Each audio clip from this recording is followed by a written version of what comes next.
right.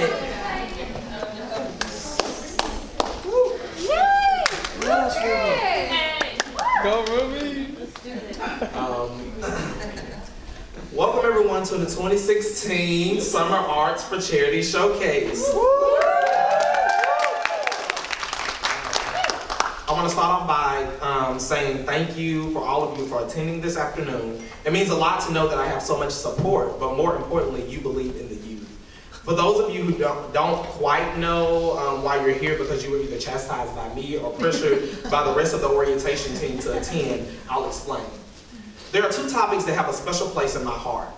Two topics that keep me going. Two topics that I'll always be confident in speaking about. The state of education in not only Mississippi, but in the world. And molding our youth for today to shape a brighter tomorrow. Like many of you, I have younger siblings. And also like many of you, I want the best for them. When my 12-year-old brother was afforded the opportunity to represent himself, my family, and us as Mississippians in Cooperstown, New York, playing baseball in the World Series, we understood the financial toll that would come with it. Embarking on this financial journey has not been all smooth sailing. In fact, there was a segment where we reached out, a segment in the road that seemed like our breaking point, and we were ready to give up.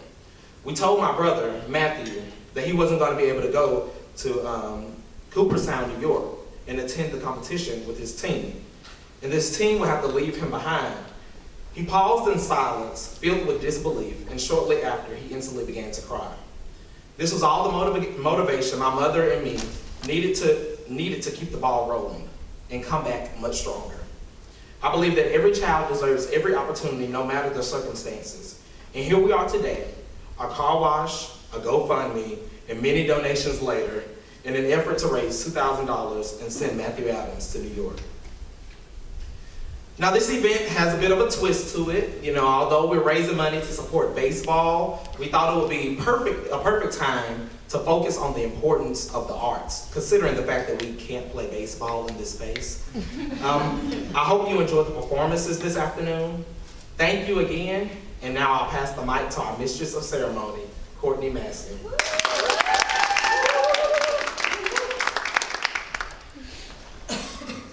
Well, good afternoon, everyone. All right. Well, this afternoon you will witness some of the best talents here at the University of Mississippi that we have to offer. From singing to playing the flute, we basically have it all. We hope that you are able to sit back and relax and enjoy the comfort of your talent. Before we begin, we can ask you to please place your phones on silent to get rid of any distractions. And also, these performers have worked extremely hard to perfect their talents, and we don't want any negative sides. Also, we ask any side conversations to be held between transitions between us. And now let's begin. Our first performer is Terrence Johnson. He is a junior here at the University of Mississippi from Sugar Lock, Mississippi.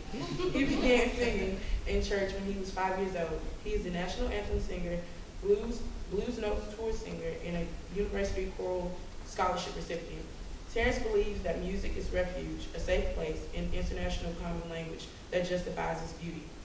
He also feels that the arts offer anyone the chance to explore themselves, their visions, and can help someone along the way.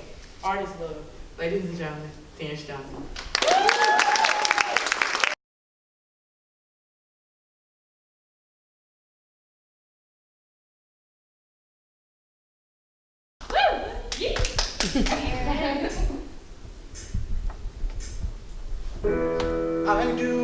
I believe that one day I will be where I was, right there, right next to you. It's hard, the day just seems so dark. The moon, the stars are nothing without you. Your touch, your skin, where do I begin? No words can explain the way I'm missing you. Denied this emptiness, this hole that I'm inside. These tears, they tell their own story. Told me not to cry when you were gone.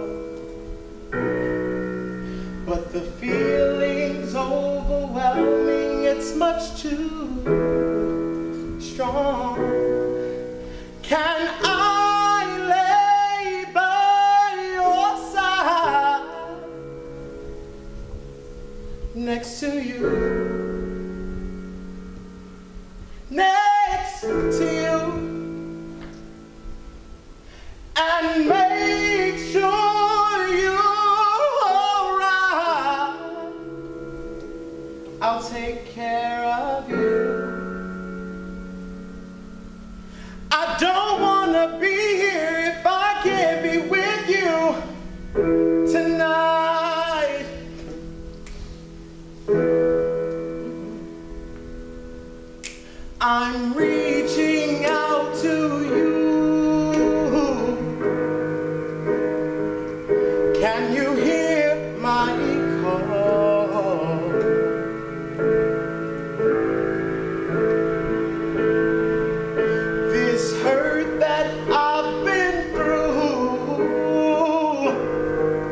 missing you like crazy.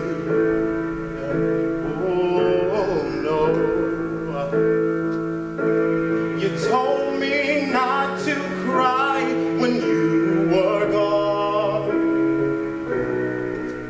but the feeling's overwhelming, it's much too strong. Can I lay by your side, next to you?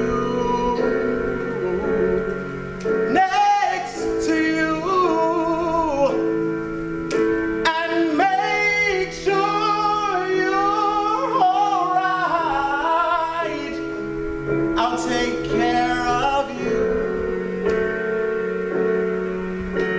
I don't want to be here if I can't be with you tonight.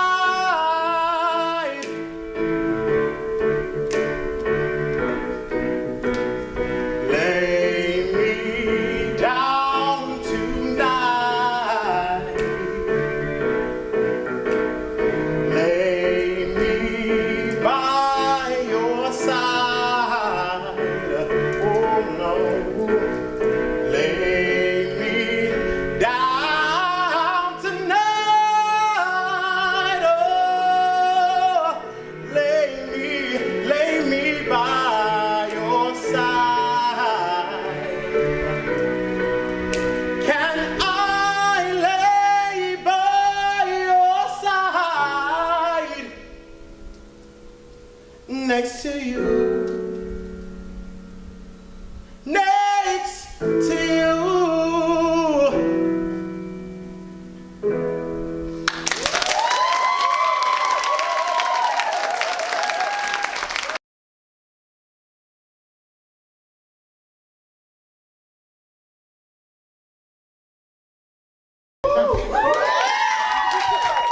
I need you to unroll this for me so that it doesn't slow me down. Do you see what I'm saying?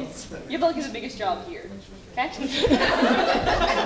Okay, another thing is I don't like when it's silent because I get like scared. So we're gonna play the song Don't Stop Believing, and y'all have to sing it like really loud so that I don't feel uncomfortable. Can we like teamwork with that? Yeah. And that song is gonna be my timer. And so I'm just gonna make a little chain here and I'm just gonna see how long I can make it. If I mess up, don't like ooze me. Okay.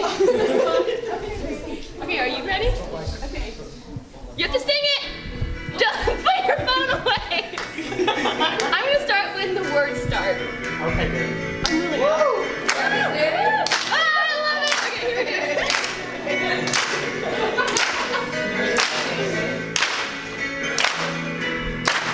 It's just a small town girl living in a lonely world.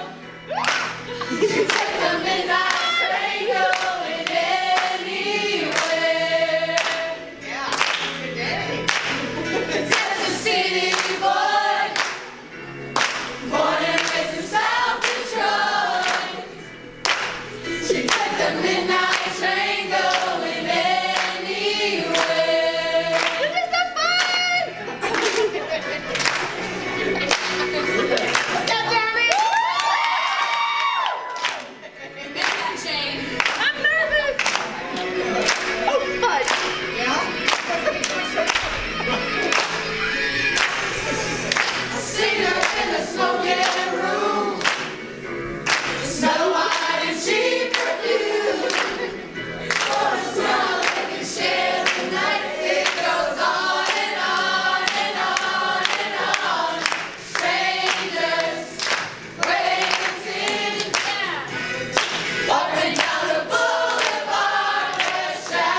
Highest bidder. Oh, Our fundraising. $1?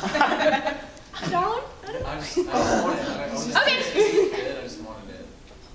You're the highest bidder. Are you the highest bidder? Okay, we have $1. $2. Are you serious? $10.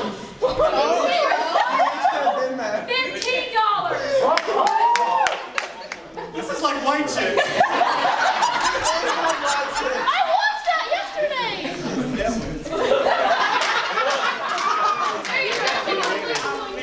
You have to say going once, you have to say going once. Oh, going once, going twice. So,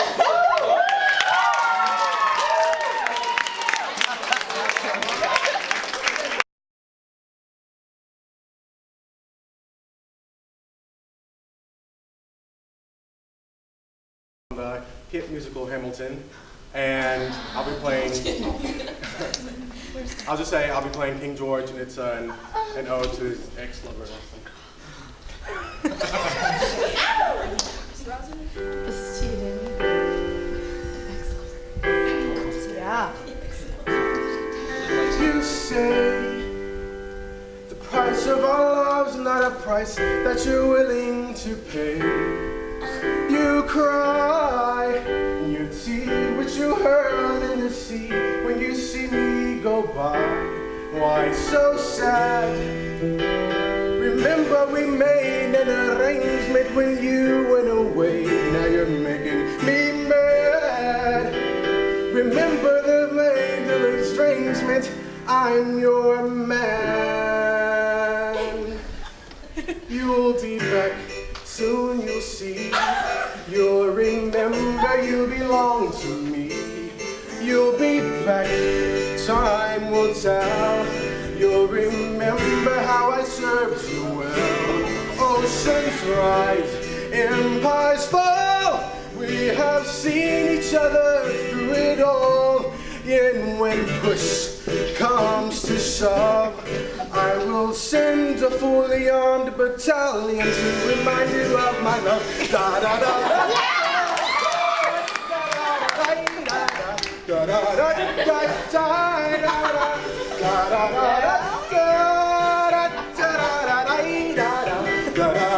da da.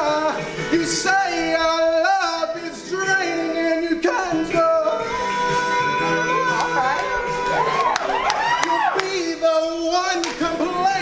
When I am gone.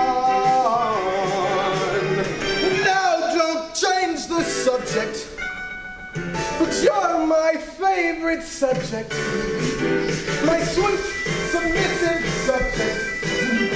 My loyal subject. Forever and ever and ever and ever and ever. Like before, I will fight the fight and win the war. You'll be back like before. I will sing you for my dying day. When you're gone, I'll go mad. You'll remember all the things we had. And when push comes to shove, I will kill your friends and family to remind you of my love.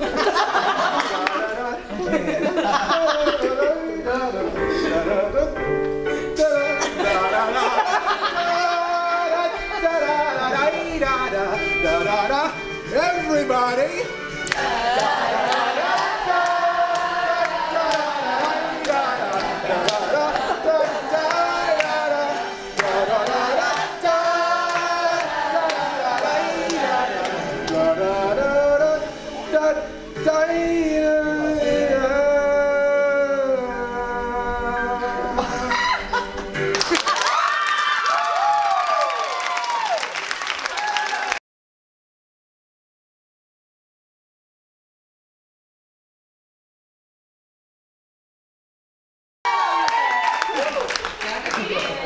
know, it's really It sounded gorgeous.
We used to get in a circle, and Ingrid would always make the most weird faces ever.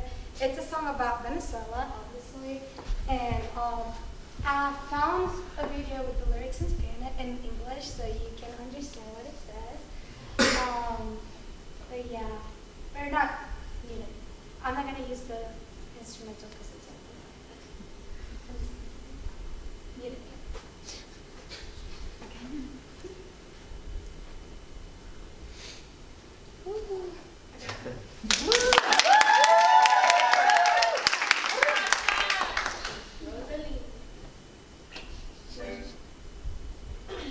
Llevo tu luz y tu aroma en mi piel y el cuerpo en el corazón. Llevo en mi sangre la espuma del mar y tu horizonte en mis ojos. No envidio el vuelo ni el nido al turpial, soy como el viento en la miel. Siento el Caribe como una mujer, soy así, ¿qué voy a hacer? Soy desierto, selva, nieve y volcán, y al andar dejo mi estela, el rumor del llano en una canción que me desvela. La mujer que quiero tiene que ser corazón, fuego y espuela, con la piel tostada como una flor de Venezuela. Con tu tus paisajes y sueños me iré por esos mundos de Dios. Y tu recuerdo al atardecer me hará más corto el camino. Entre tus playas quedó mi niñez, tendida al viento y al sol. Y esa nostalgia que subió a mi voz sin querer se hizo canción. De los montes quiero la inmensidad y del río la acuarela y de ti los hijos que sembrarán nuevas estrellas. Y si un día tengo que naufragar y un tifón rompe mis velas, enterrar mi cuerpo cerca del mar en Venezuela. Y si un día tengo que naufragar y un tifón rompe mis velas, enterrar mi cuerpo cerca del mar en Venezuela.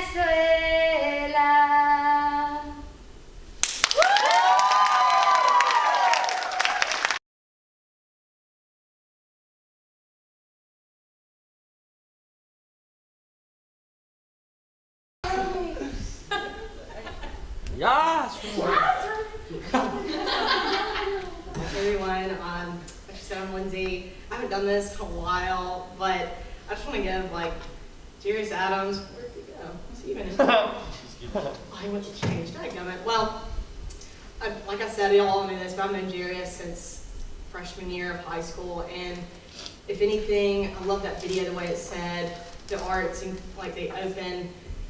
What is it? It gives generosity and creates curiosity. And I didn't know Jarius. I didn't know his backstory. I didn't know anything that happened to him.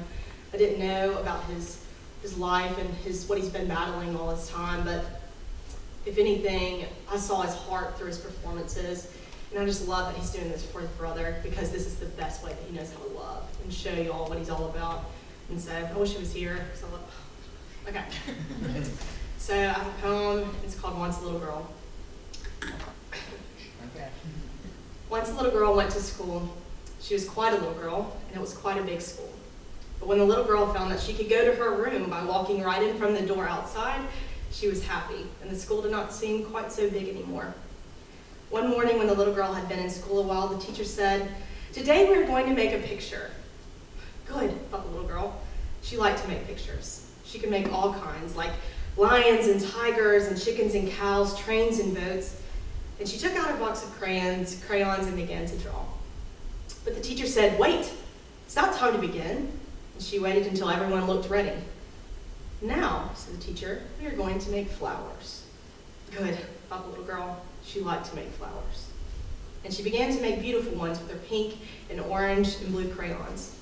But the teacher said, "Wait, and I will show you how." And it was red with a green stem. "There," said the teacher, "now you may begin." The little girl looked at the teacher's flower, and she looked at her own flower. She liked her flower better than her teacher's, but she did not say this. She just turned her paper over and made a flower like the teacher's. It was red with a green stem. On another day, when the little girl had opened the door from the outside all by herself, the teacher said, "Today we are going to make something in clay." Good, thought the little girl. She liked clay. She could make all kinds of things with clay: snakes and snow creatures, elephants and mice, cars and trucks. And she began to pull and pinch her ball of clay. But the teacher said, "Wait, it's not time to begin." And she waited until everyone looked ready. "Now," said the teacher, "we are going to make a dish." Good, thought the little girl. She liked to make dishes. She began to make some that were all shapes and sizes. But the teacher said, "Wait, and I will show everyone how to make one deep dish." "There," said the teacher, "now you may begin."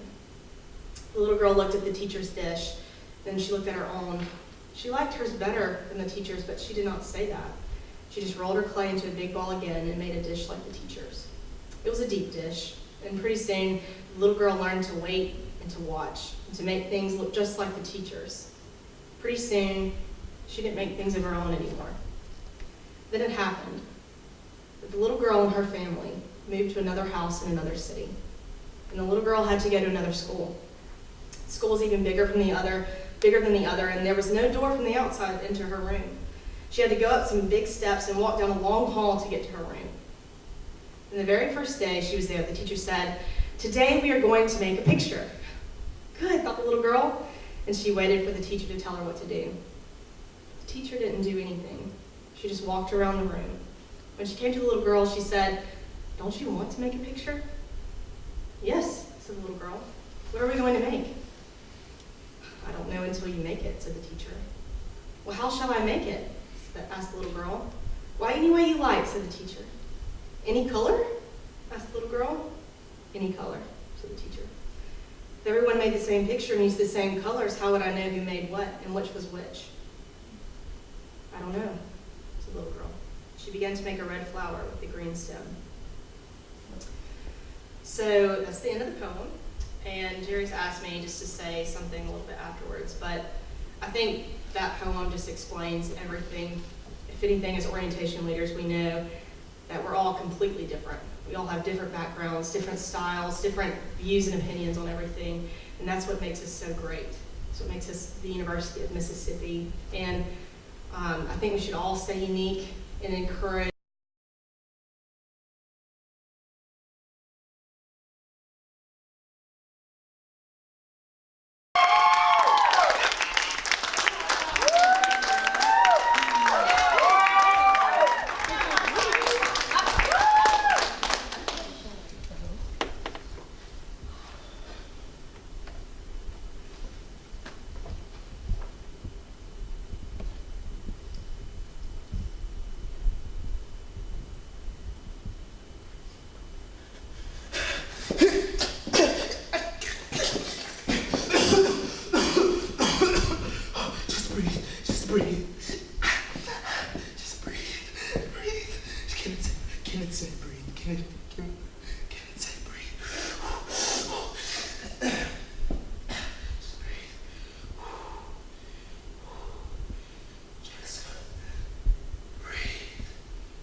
Did you see that?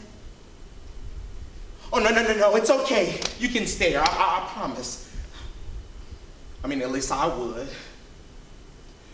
You know, it's kind of hard to explain to your parents that there feels like there's some kind of puppet master inside of your face, making it do things you didn't want it to do. I mean, I would just be sitting in class and I would just be sitting in class and the tics, they would start to occur. And my face would form words that weren't mine. I mean, they would be rubbish, things with no meaning, loud yelling and no connection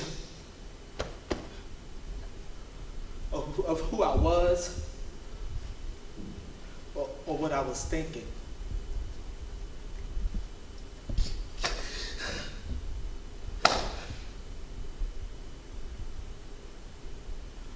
Sometimes there'll even be curse words.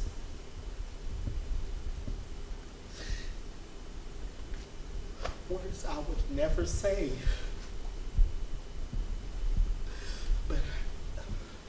But I had no control. You see, we got the teachers to understand, but we couldn't get the students and their ignorant parents to understand.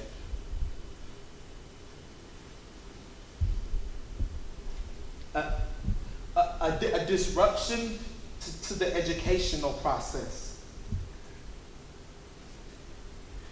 At least that's what they told my granny before they said I had to be homeschooled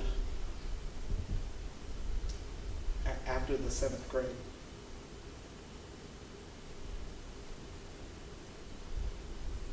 So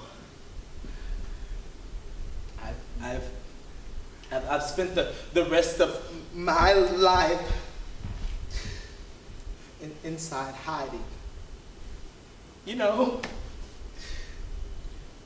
just try to be normal. Many people in the world suffer from disabilities daily, afraid of what people may say or think of them. Chance is a young man aspiring to be a college professor, and he knows this journey is going to be tough. Tourette syndrome is a condition that causes a person to have quick movements and vocal phonic outbursts that they cannot control.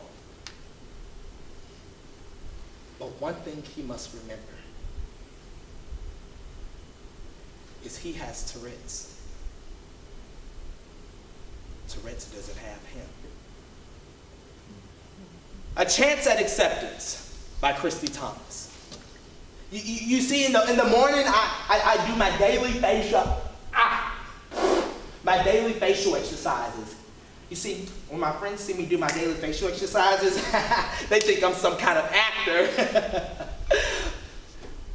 Oh, look, I know I just have Tourette's, okay? Now, like I said, I was homeschooled through high school, and I was determined to attend college. And I loved my homeschool teacher because she told me I could be anything I wanted to be. And I loved African American studies. I mean, the idea that we can maintain ourselves not only by living, but by creating a culture that is one of the richest in the world. To be uprooted from our homeland, brought to America, enslaved, fight for our freedom, and still come out with a sense of home. I mean, baby. This was a world worth talking about. High school, done. College, done. Degree in African American Studies, done.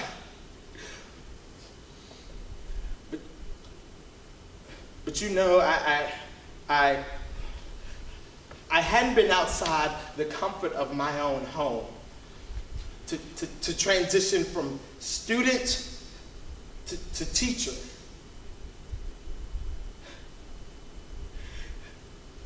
So I went online and I found Dr. Kenneth Haynes. You see, Dr. Kenneth Haynes, he specializes in assisting people with socially unaccepted disorders. You know, like the transition into the workforce. I worked with that man for 20 hours every week. For 20 hours every week for 2 years. We went on 7 college professor interviews and there was nothing. I mean, a black man trying to teach African American histories, I mean, I thought that was okay. But then Kenneth asked me, was I telling my story? Oh, look, Kenneth, absolutely not. Listen, I don't want any sympathy or a handout from anyone.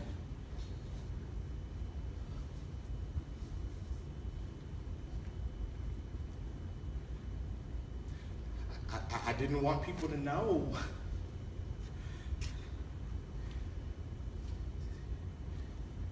I didn't want people to know.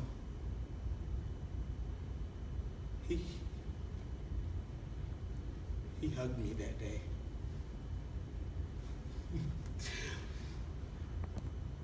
Oh, no, I don't think you understand. I had spent 2 years working with this man, and we never even shook hands. But on that day, he hugged me.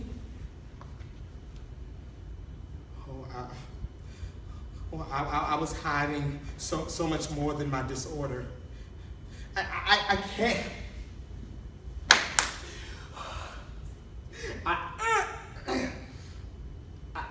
I can't remember the last time I had this warm feeling inside of me.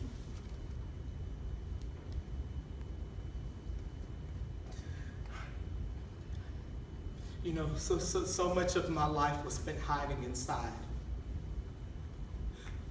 My grandmother kept me inside because she didn't want me to get hurt by the students.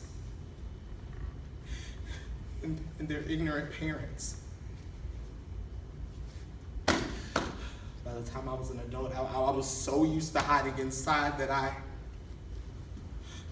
hid my disorder and my feelings. But I had fallen in love with the one person who gave me a voice. You see, Kenneth did something for me that I couldn't do for myself. He took my voice and he made it scream.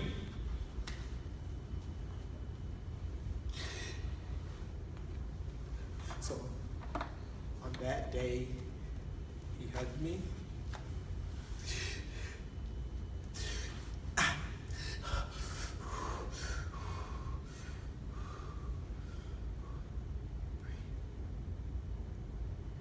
I kissed him.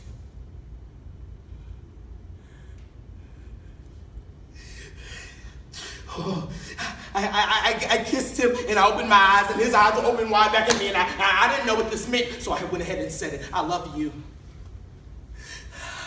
I love you, Kenneth. I had finally told the man that I loved him and it felt so good. I mean, I was hoping and praying that, he'd say he loved me back. But instead,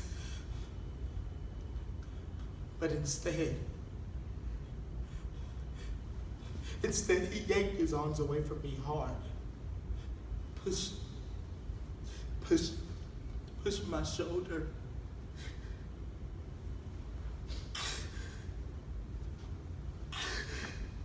And he slapped me. He slapped me in the face. He said, I can't love you. I won't love you, and you're wrong for what you've done. What had I done? What had I done? What had I done? Told the person I've spent the most time with in the last 2 years that I loved him. It's no more apologies for who I am. You know what? He gave me this voice. He told me to speak my mind. He told me to tell my story. Well, here it is. My name is Chance.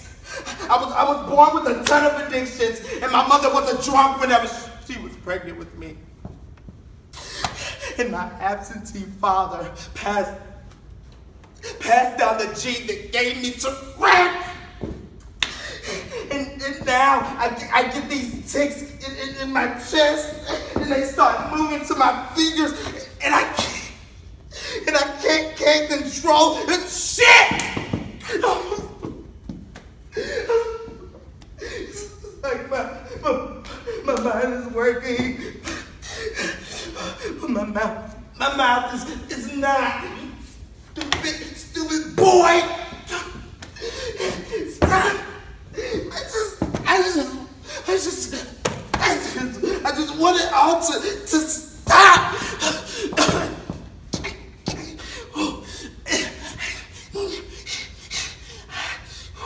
Just stop.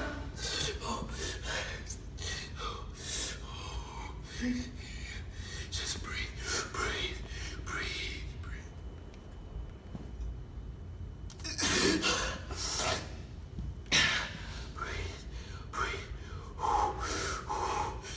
Kenneth said breathe.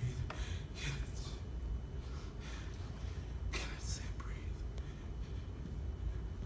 Just breathe.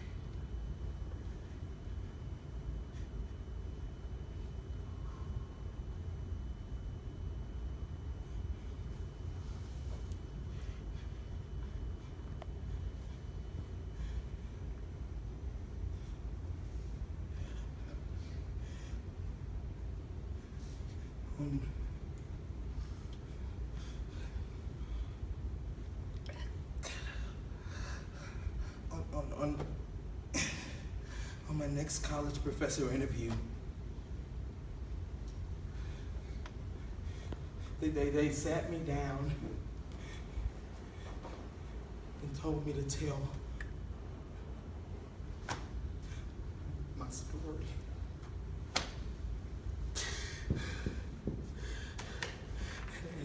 sat down and I told them, my name is Chance Elders. I have overcome many adversities in my life. I have Tourette's syndrome, and I'm gay. But there is nothing more than I love than teaching.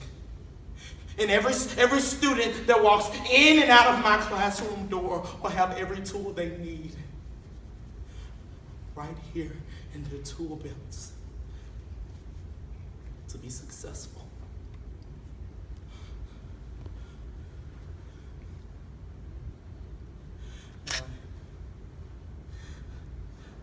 Listen, don't feel sorry for me. No, listen, I promise I'm fine. I'm fine.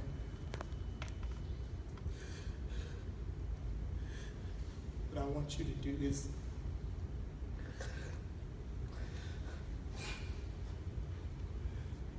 try to understand me. And just accept me.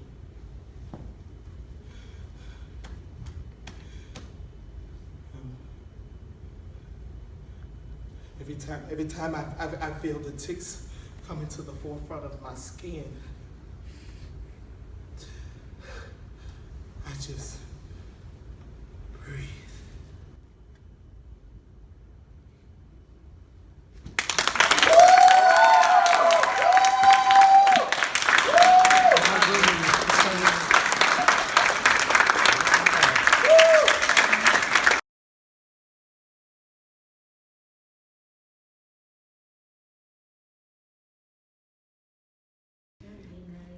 Yeah, my gosh, Choir Baby, he did so good, didn't he? When I talk about gospel choir babies, I have a whole bunch of gospel choir babies in here. We probably all the same age, but you know, they my babies. So.